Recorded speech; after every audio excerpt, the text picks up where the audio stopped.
My feet so fat I can't get into my roller skates. And my neck and chest don't fit anymore. Look at this. It's a stick-up. It don't work. I do this at a bank robbery, I look like a fool.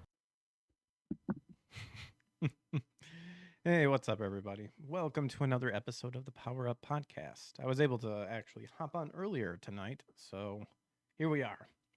If you're new to the show and you don't know what it's all about, it's just us keeping ourselves up to date and sharp in the realm of pop culture. It can be whatever range you want to take it to, video games, anime, manga, with the goal of keeping our mind sharp, up to date, and also reminding each other that we can be entertained for entertainment's sake, rekindle that nostalgic flame, take a look at what's some good news, bad news, ugly news, and sometimes even spiritual warfare takes place. And I'll try to share some scriptural insight whenever I see it. So that's kind of like my twist that I like to try to put on it. If you enjoy that sort of stuff, make sure to hit that like and subscribe button. Right now we're on YouTube, Rumble, and X, because Kick and Twitch, I see like zero growth on those platforms, at least when it comes to the pop culture podcast talk. I might actually be putting the Power Up Podcast on hiatus for a little bit and focus more on just game streaming and have the Power Up Podcast be more whenever I have a guest and or like any scripture content. I don't know. I'm feeling a little burnt out, I guess I should say, in terms of talking like pop culture. But more burnt out at just like everything that's happening. And for me, gaming helps me relax and do that stuff. And if we do that, more until I get over this hump, that might be the case. But in any case, it's not going to go away, but may go on hiatus. We might finish out the week here, and then next week we'll just focus a little bit more on gaming specifically. So if you enjoy, regardless, appreciate you everybody hanging out and all that stuff. So we got some articles pulled up here. The main one that I saw is Nintendo winning another law case against, hackers and whatnot. They think it's amazing. I think it's retarded, but we'll see. We'll get into it, to what specifically it's talking about. And apparently activists are melting down from Tectone's comment about Hollow Knight skill song or whatever, because apparently someone declared it's transcoded. Have no idea what that means. And we got other articles too. So let's hop into it. See what's up. So saw this one. I'm in Texas. Dragon Ball and more pulled from shelves amid Texas censorship bill. I believe it's the H2B. Retailers are already reacting to a recent Texas bill by pulling manga from shelves, including issues of Dragon Ball and more. The bill, SB 20, appears to have noble intentions, with language going on after generative AI being used to create material which simulates realistic child exploitation. However, the bill also includes vague references to, quote, cartoons. Well, couldn't you technically make the argument that anime isn't cartoons? They don't call them cartoons, they call them anime. Previously reported there's plenty of manga and anime which could hypothetically run afoul of this bill, while anime featuring fan service, sexual violence such as Goblin Slayer are obvious targets. Retro anime which features casual nudity is also on the chopping block. See, I don't see this. I feel like this is going to get vetoed right away because it's violation of the First Amendment. And again, maybe Legal Mind. I need to reach out to the Legal Mindset and talk about that, because I don't know if he's brought it up recently. For anyone familiar, it's a running gag in the original Dragon Ball for a young Goku to run around naked. As a result, at least one retailer made the decision to pull these early volumes from shelves and be more restrictive on what he will allow customers to order. Quote, there's so much media nowadays, you can't watch every single thing or read everything, so I don't know what characters are shown inappropriately at what age and whatnot. It would definitely be more like in-detail research on certain franchises if they're going to be affected or not. SB 20 was signed into law this past June, and to our knowledge, there has yet to be any cases which test its constitutionality. I think we're gonna see some pushback here real quick. But yeah, this is actually a big L for Texas, and get some young people to explain to the stupid boomers in charge what it like stuff, because I understand what they're trying to do, but they're so stupid about stuff. Like we need like a younger people inside to like explain to these idiots what it means, like what's what and all that stuff. And it's just so retarded.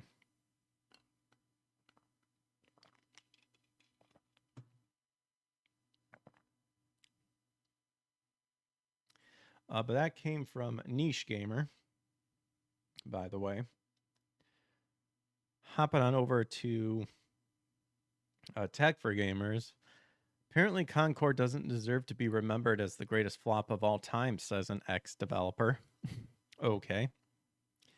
Concord was released almost a year ago. Wow, time does fly.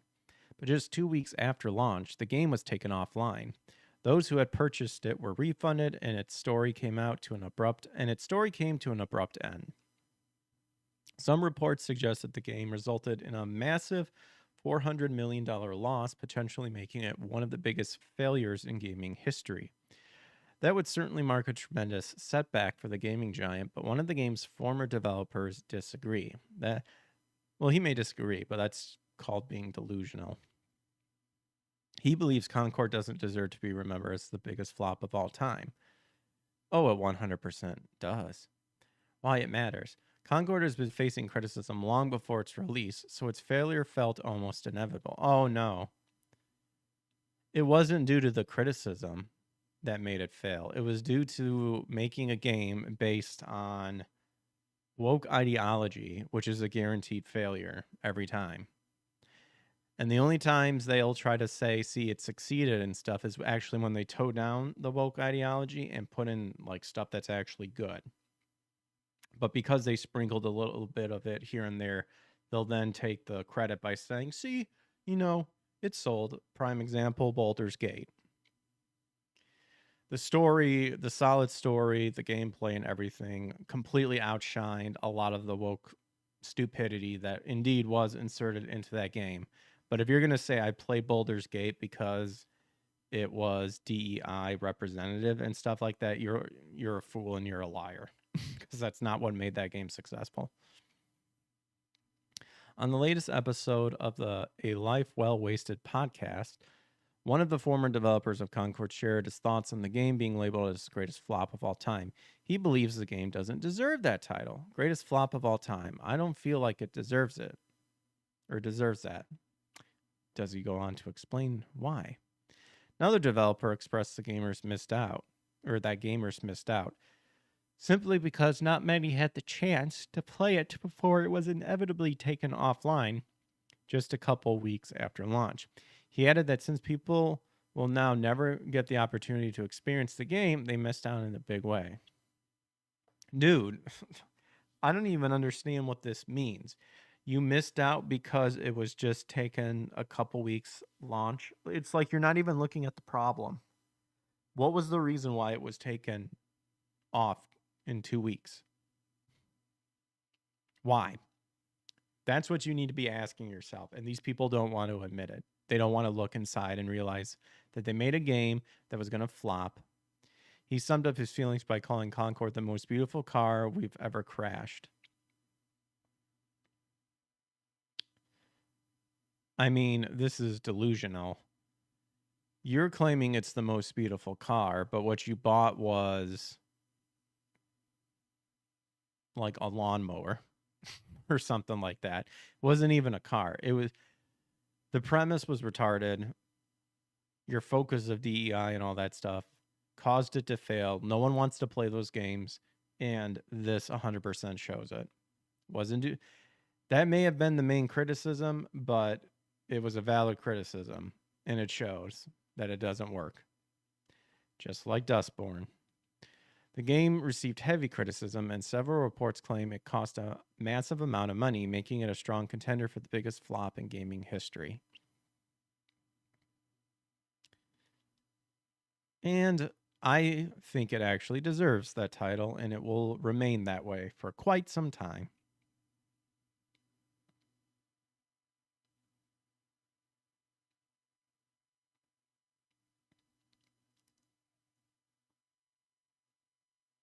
So I saw this on That Park Place, which was kind of sad. So we'll look into what exactly is happening. So the voice actor who voices Beast Boy claims he was fired by Warner Brothers after Parkinson's disease or Parkinson's diagnosis. The long-running voice of Beast Boy, Greg Sipes, oh no, another fellow Greg, has come forward with a serious allegation against Warner Brothers. According to Sipes, he was fired from his role as Beast Boy the day after he publicly shared his Parkinson's diagnosis, ending over 2 decades of work with DC's animated projects. Sipes' statement has ignited backlash online, with fans rallying under hashtag like, quote, or hashtag Save Beast Boy, while industry insiders point to creative differences rather than discrimination. Regardless, the situation shines a harsh spotlight on Warner Brothers at a time when the studio can scarcely afford new controversies. Okay, let's see if he'll get into specifics here about what exactly is going to be happening.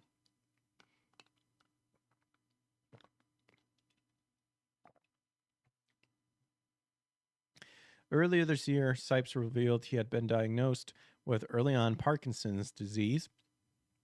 He now claims that Warner Brothers terminated him almost immediately afterwards.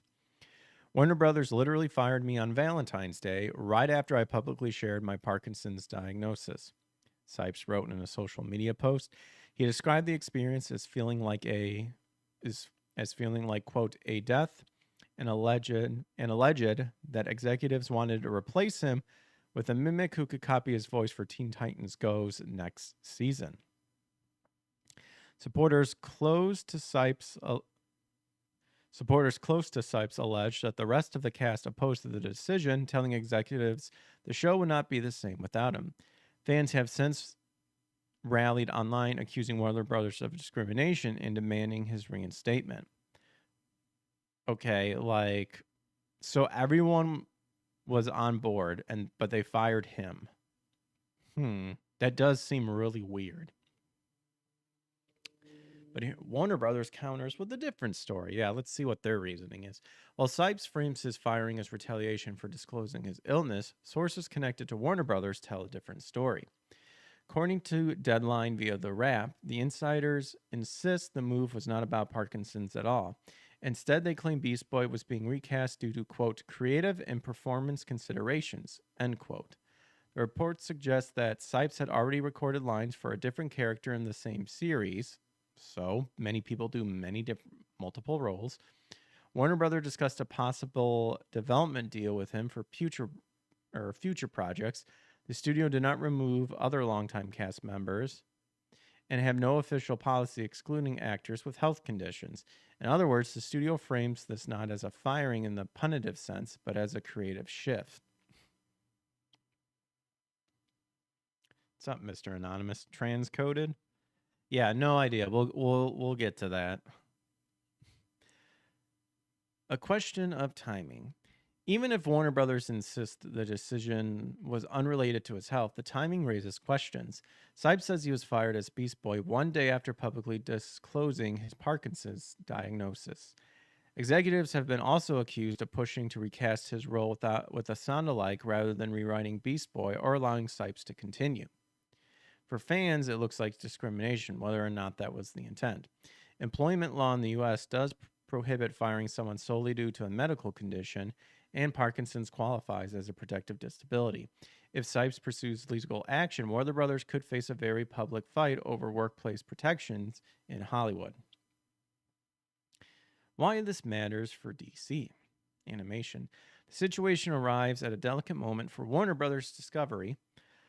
DC's live-action projects under James Gunn and Peter Safran are already under intense scrutiny, with some fans skeptical about the direction of the rebooted universe.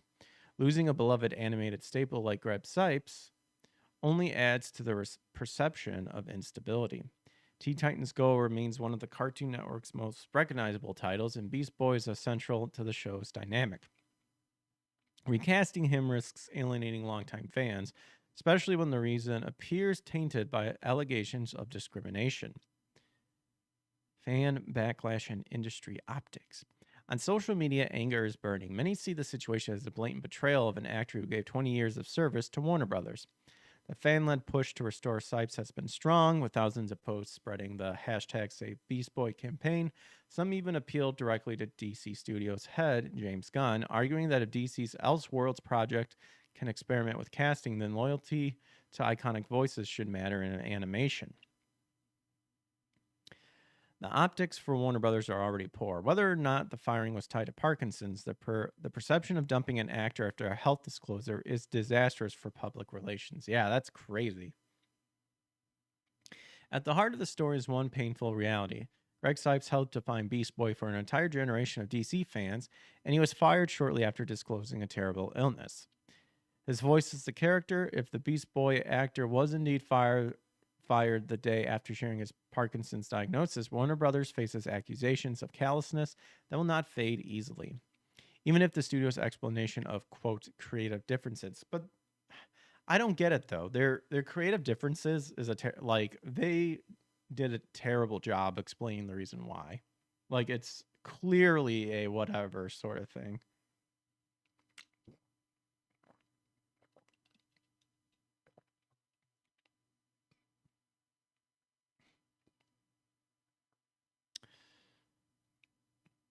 When fans hear Beast Boy fired, they don't think about creative shifts. They think about an actor punished for getting sick. This is true. Warner Brothers has not issued an official statement. Until it does, the backlash will continue to grow, and DC Animation risks alienating one of its most loyal fan bases. For now, Beast Boy's future is uncertain, but Greg Sipes has already made his mark. Fans aren't likely to let the studio forget it.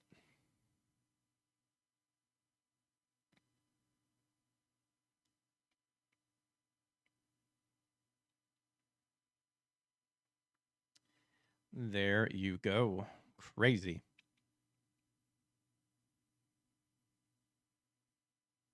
Well, I feel sorry for him for getting Parkinson's, early onset Parkinson's.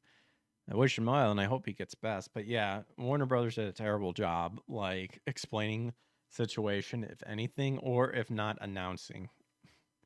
Terrible. Oh my goodness. Back to tech for gamers. Keanu Reeves would absolutely love to play Johnny Silverhand again in Cyberpunk 2.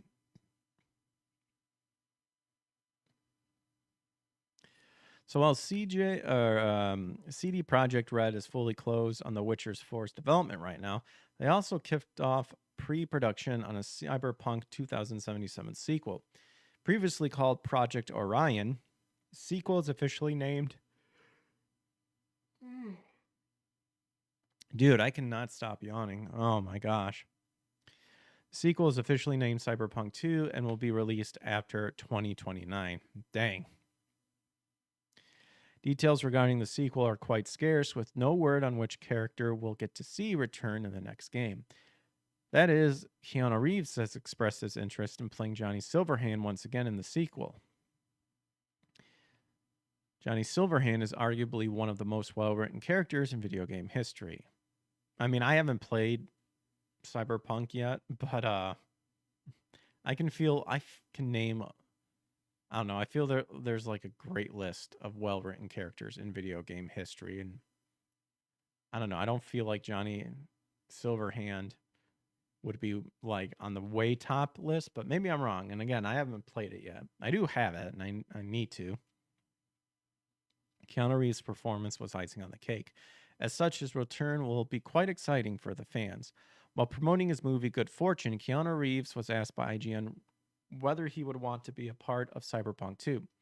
He responded by saying, "Absolutely, I'd love to play Johnny Silverhand again." With the actor already interested in revisiting the role, it's all up to developer CD Projekt Red whether to include one of Hollywood's best veteran actors in the sequel or not. However, inserting Johnny Silverhand in the sequel isn't as easy as it looks. Ooh, spoilers ahead. Okay, I might skip this. Apparently, there's multiple endings.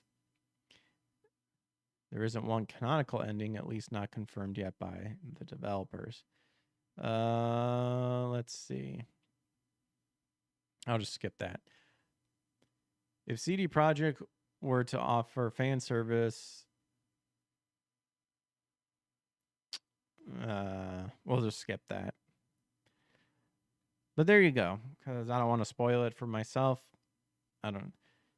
I mean, you can kind of guess. I'm assuming what's going to happen, but I won't spoil it. But there we go. But hey, if Keanu Reeves is down to play his character again, why would you turn that away? But I guess you would need money to hire him and stuff, but maybe he could pull in a big crowd.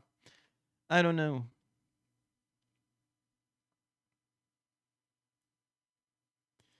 All right.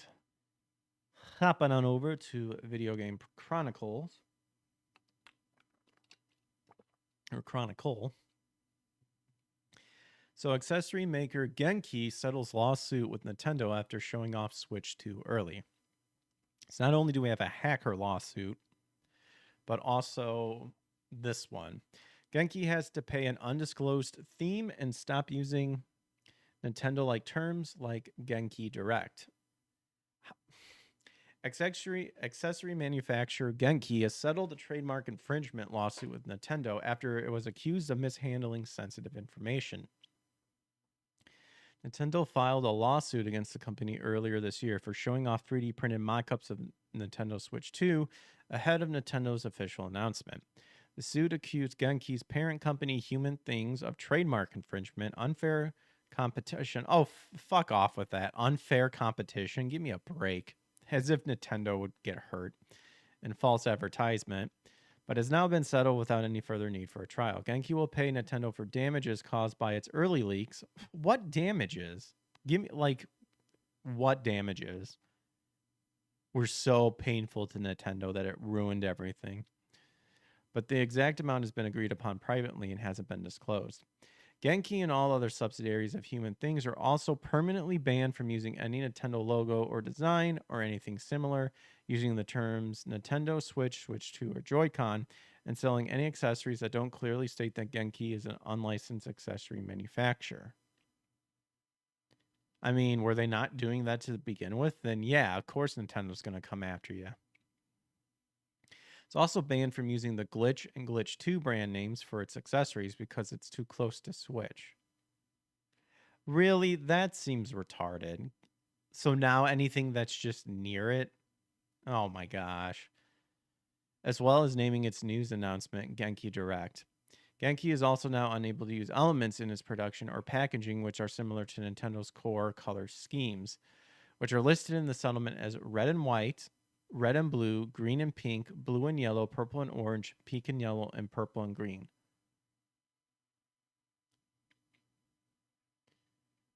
What? How?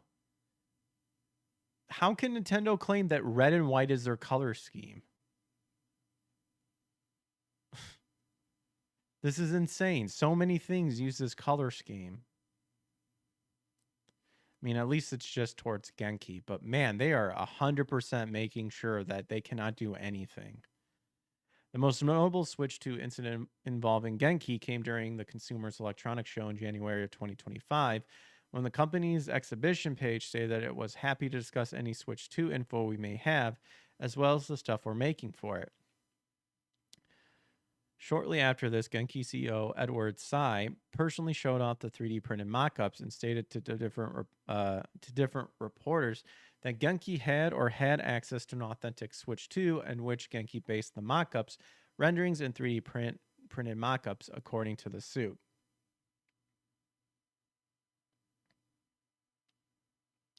But who gave them the Switch, an authentic Switch 2? I guess Nintendo did. And then they're mad because they straight up leaked it. In January, it was claimed that lawyers representing Nintendo approached Genki on the CES show floor, and it's alleged that despite this encounter, the company went on to display a video at CES showing off a render of the then unannounced Nintendo Switch 2, which included Nintendo trademarks such as the Nintendo Switch 2 logo. Nintendo's lawsuit also referred to a post on X showing Genki CEO Edward Tsai in the caption, "Genki ninjas infiltrate Nintendo Kyoto HQ." Nintendo claims that it was an apparent attempt to further confuse the public as to whether Genki had access to the Nintendo Switch 2 or an affiliation with Nintendo. I mean, the biggest thing is, how do they get a hold of an authentic Switch 2? That's the thing. Because so far it makes it sound like none of these guys knew anybody at Nintendo and they were just carelessly using a bunch of Nintendo related stuff to sell stuff. But the fact that they had a Switch 2, like they had to have gotten it from somewhere. And if they did, then in a way they were working with Nintendo. But again, if they weren't supposed to say anything and they just did it anyway, I don't know. But the lawsuit has been settled and they are severely being punished for the supposed damage that had happened to Nintendo. The fact of Nintendo saying unfair competition and like had some sort of damage is laughable. It's like Disney complaining that, like, oh, we didn't make, instead of making $4 billion, we made $3.9 billion. It's like, oh my gosh. Piss off.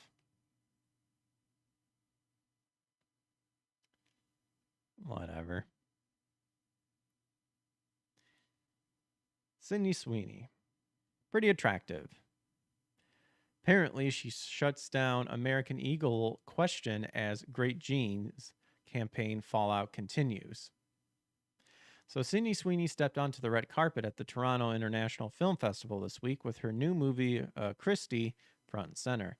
But while promoting the biopic about boxer Christy Martin, one reporter shifted gears and asked about her recent American Eagle partnership and the viral fallout of the Sydney Sweeney Has Great Genes campaign. The actress didn't flinch, but she wasn't having it either.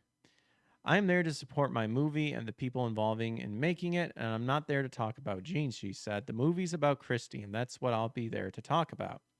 It was a sharp but measured response, one that made clear Sydney Sweeney is drawing a line between her acting career and the whirlwind of political debate and fallout that has surrounded her American Eagle deal.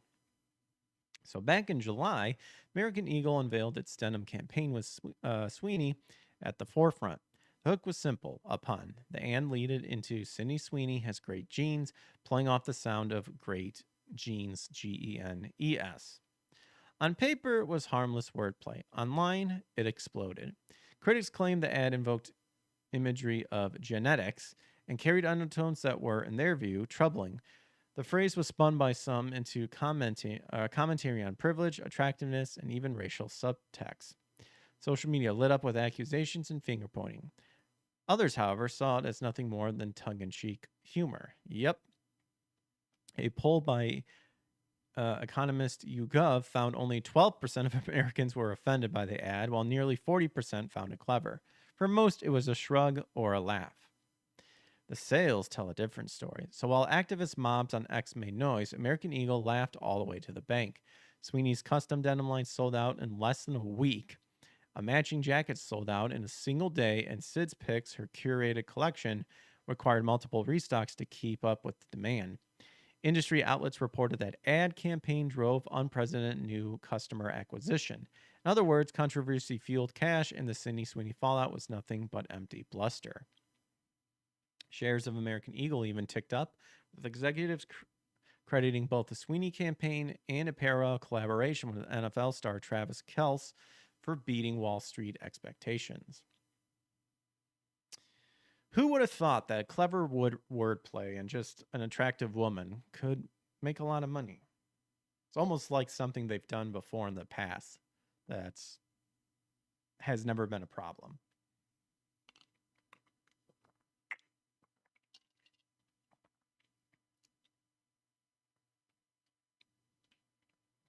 So the backlash didn't just come from progressive activists. Conservative voices rallied behind Sweeney, framing the outrage as another example of online overreach. President Donald Trump even called it the hottest ad out there. Oh, man. Meanwhile, American Eagle tried to tamp down on the noise, clarifying that the campaign was, quote, and always was about the genes, not genetics, not politics, just denim. At TIFF, Sweeney made it clear where her focus lies. She's undergone a dramatic physical transformation to play Kristen Martin, cutting her hair short and training heavily for the role. That's what she wanted headlines to be about, not the viral gene spot.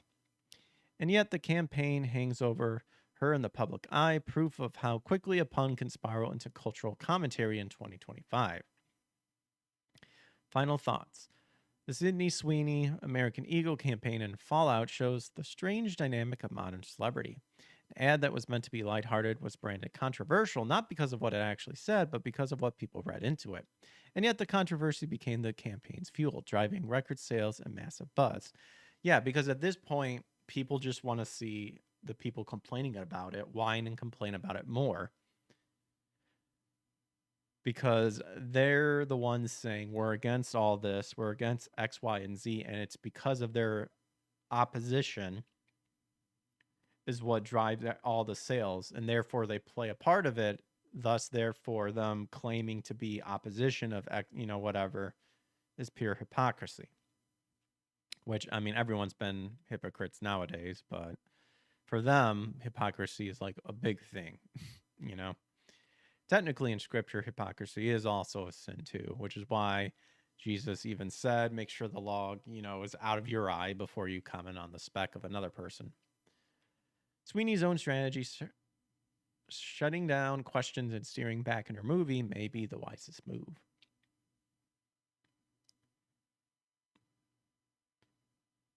But yeah, I guess this one reporter was still upset about it because they brought it up when she was there promoting her movie. Sounds like she handled it pretty well.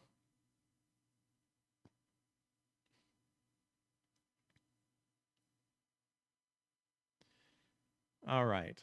So before we get to the trans-coded whatever that means, Hollow Knight Silksong has reached 5 million players in just 3 days since release.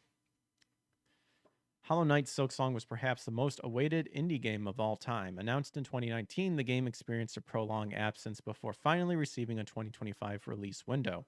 After years of waiting, it seems it was all worth the wait.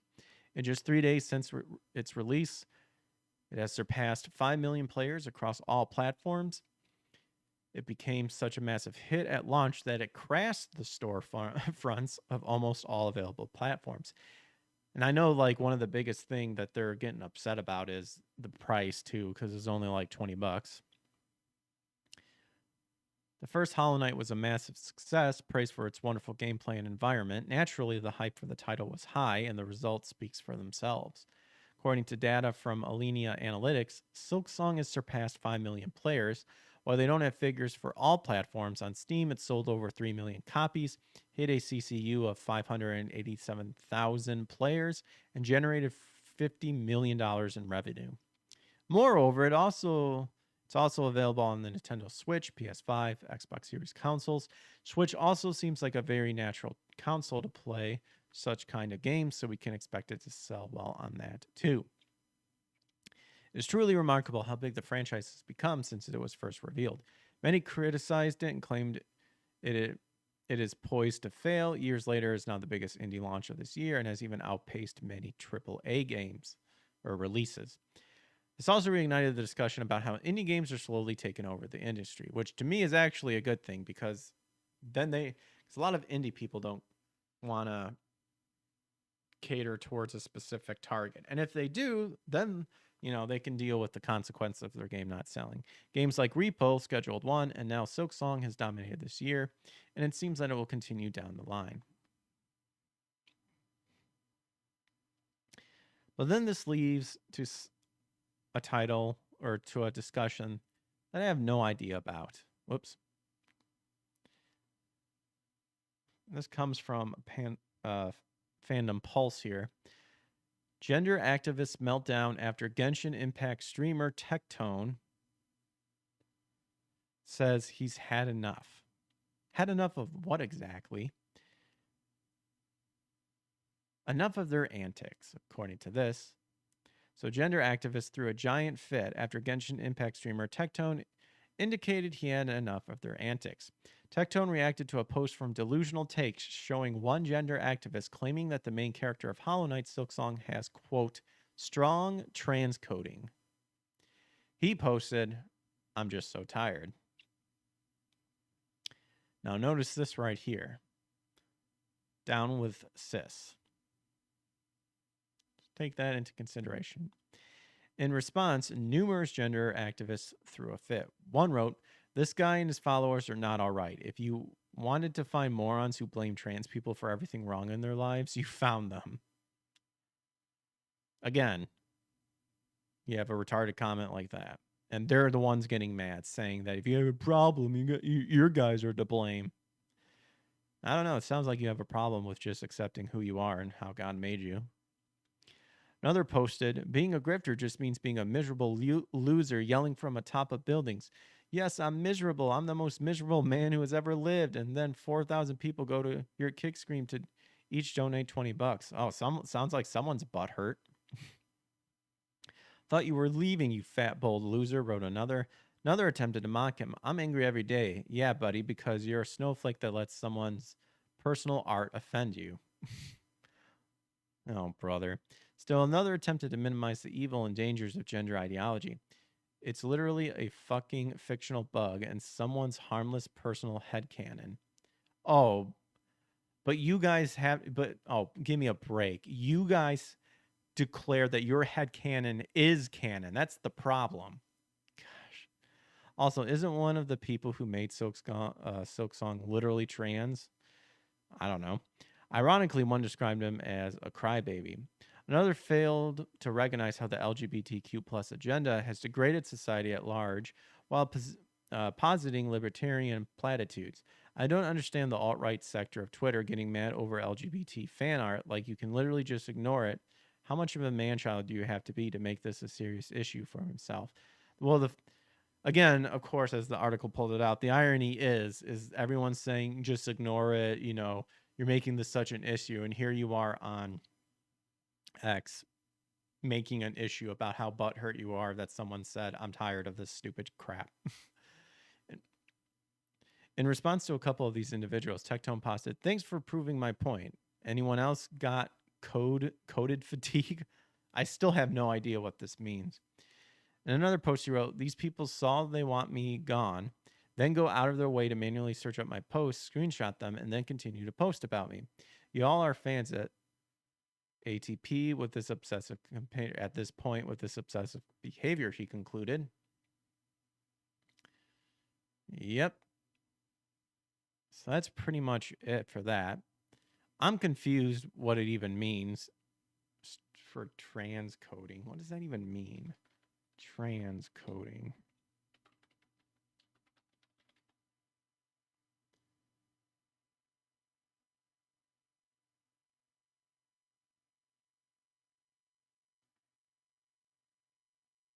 I mean, it's a direct digital to digital conversion. I understand that, but I don't know.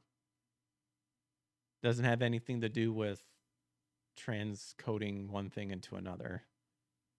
I mean, I guess it's like if you're converting from a male to a female or something like that, which then just proves that you were always the male to begin with. But there you go. And then our next studio we're coming up. I just want to see something here real quick. Oh yeah, I did see this. I thought I had this open. Roblox reportedly resets users' transgender propaganda avatar due to, quote, sexual content. Hilarious coming from Roblox. Roblox user reports that his in-game avatar that was being used to push transgender ideology was reset due to, quote, sexual content. Ex-user GatWinkShark shared an alleged email from Roblox indicating their moderation team has reset his avatar because it was in violation of the Roblox community standards. Alongside this email, the user shared an image of the alleged avatar that was clearly being used to propagandize transgender ideology. The user also claimed the violation was due to, quote, sexual content. Roblox is a safe space for making online connections, chatting, and it's not a safe space for any of this stuff, but we prohibit content that depicts sexual activity or seeks real-world romantic relationships, including, and then there's a list of all that stuff. It is objectively good that Roblox banned this avatar that is promoting transgender ideology. As Dr. Edward Fesser has noted, it is, quote, fatally naive to treat wokeness as simply one political tendency alongside another, to be afforded the same respect and given the same voice. It should instead be treated the way we treat Nazism, segregationism, and other ideas that are inherently destructive of basic social cohesion, as something to be purged altogether from school curricula, government, and other institutions, as well as from respectable discourse.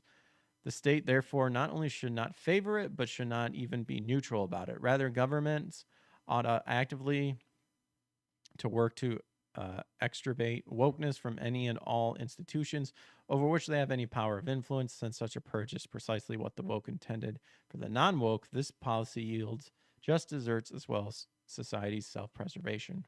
Wow, that guy went ham. Dr. Edward Fesser. In fact, Roblox should be further and updated their community standards to ban transgender propaganda in all forms, not just in egregious cases like this alleged avatar. Holy moly. Philosopher Ed Fesser. Like, is there an actual picture of him? Oh, here he is. He's a professor of philosophy at Pasadena City College, author of Aquinas, Scholastic Metaphysics, Aristotle's Revenge. Dang. Well, that guy went ham. Don't disagree with a lot about that stuff. But okay. So Nintendo wins $2 million cash case. Well, they did get cash. Maybe not all at once, but they are getting the money. Against Switch hacker, issues lifetime modding ban. Oof. Nintendo has built up quite a reputation in the gaming industry to take severe legal actions against anyone who attempts to tamper with its products.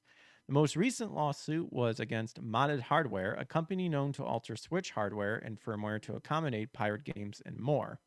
The lawsuit was filed about a year ago by Nintendo. A year later, the court has finally reached a verdict, ruling in Nintendo's favor in the $2 million case.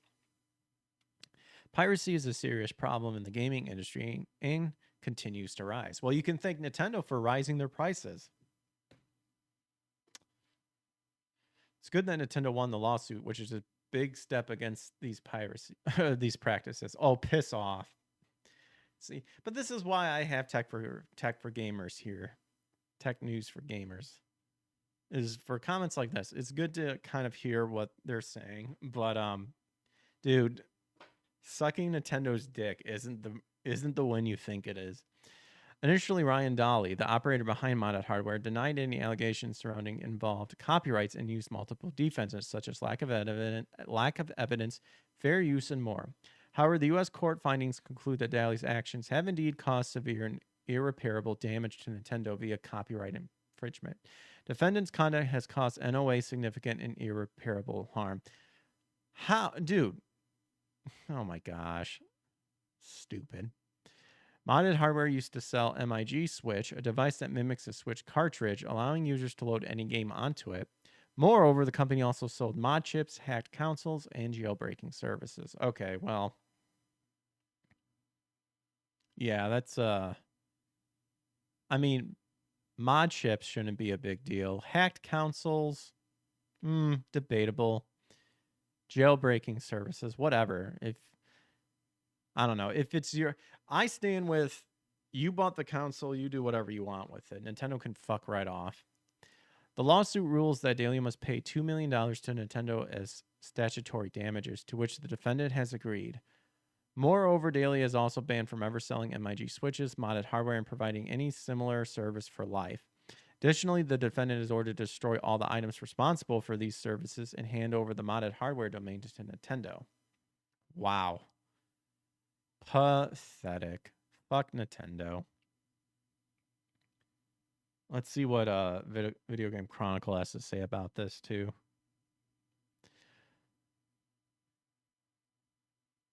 So, again, the filed a complaint in January. That would be Nintendo of 2024 against Michigan-based Ryan Daly, who operated a store called Modded Hardware. Lawsuit claimed that Nintendo had contacted Daly in March of 2024 and threatened to sue him unless he stopped selling modded Switch consoles and MIG switches, which enable pirate Switch games to be played on unmodded hardware. According to Nintendo's complaint, Daly had originally agreed to stop selling the unauthorized devices, but continued to do so, claiming that he was looking for a new lawyer. Dude, that's a dumb move. Why would you do that until you find a lawyer that you could do it? Come on, dude. That's your own fault. That's retarded. I would at least wait until you got a lawyer to continue doing that. Nintendo therefore filed a complaint at a federal court in Seattle accusing Daly 6 charges, including trafficking in circumvention devices and copyright infringement.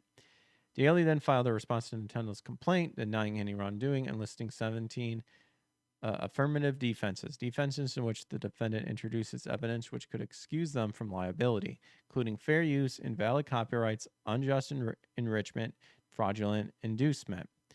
Now, however, rather than taking the case to court, Nintendo and Daly have filed a joint stipulation which agrees that Daly will pay Nintendo $2 million. A permanent injunction will also be ordered, which will prevent Daly from ever handling, selling, or promoting any modded devices or modded consoles, or providing any documentation or information which might help other people carry out their own mods. Well, that's not going to stop the internet. Nintendo's original lawsuit claimed that Daly not only sold modded Switch consoles, but MIG switches to customers, but also offered a mail-in service which enabled players to send in their Switch consoles and have them returned modded, often with pirated games installed. Defendant not only offers the hardware and firmware to create and play pirated games, but he also provides his customers with a copy of pirated Nintendo games.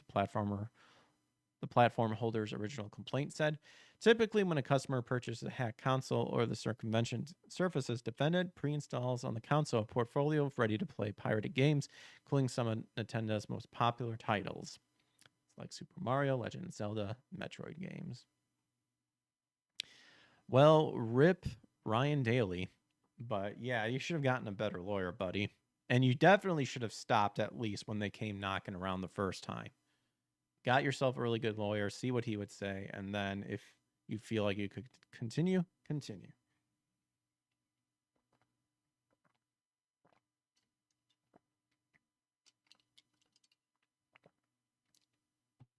But that is all I have for you guys today. So hope you enjoyed the show. Make sure to hit that like and subscribe button. But before we go, let's check out what games were released throughout the day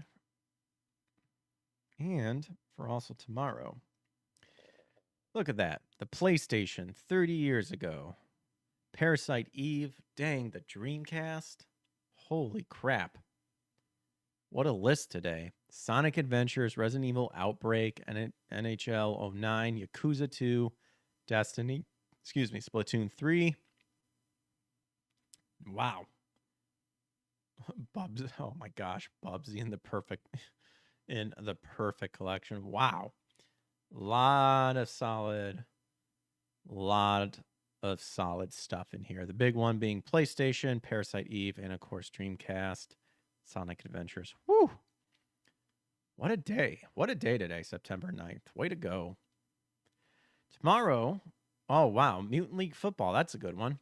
Echo the Dolphin, Defender of the Future for the Dreamcast. Tales of Eternia for PlayStation. Banjo-Kazooie, Grunny's Revenge. Scooby-Doo Mystery Mayhem. Battlefield 1942. Hack GU Volume 3 Redemption for the PlayStation 2. Kingdom Hearts HD 1.5 Remix for PlayStation 3. Killzone Mercenary. I know a lot of these titles. I don't know how good they are. Oh, Super Mario Maker. There you go. Tales of Arise. NHL 14. Garfield Kart 2, All You Can Drift. Oh my gosh, there's a Garfield game? I mean, the best Garfield game is Garfield Caught in the Act for Sega Genesis. I didn't know they made like a Garfield type Mario Kart game. That's funny. All right. So with that being said, we'll do some rating.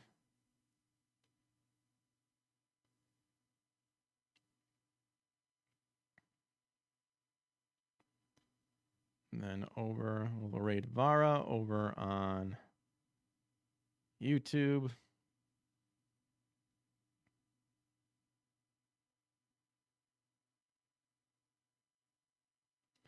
Why not? We'll do Fat Steven Seagal. Why not?